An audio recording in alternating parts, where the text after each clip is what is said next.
Hello everyone, in this video we will learn how to delete email and restore email in Outlook. So deleting removes the email from your inbox and it stores them up in your trash. So if you want to access those emails, you will have to restore them. So to learn in more details about the delete and restore in Outlook, you can come back here later. So this is how we are going to implement this video. Now let's get started. So now I am in my Outlook. So now I'm going to go to my inbox.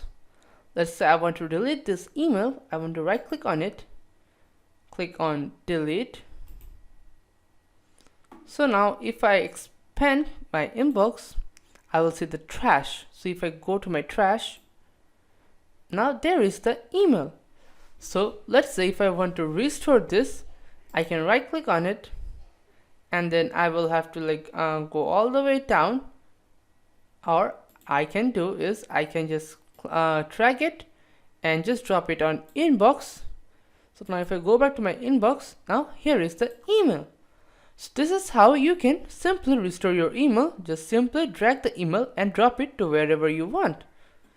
So now let's have a look at the summary. So in this video, we have covered how to delete and restore emails in Outlook. Thank you for watching.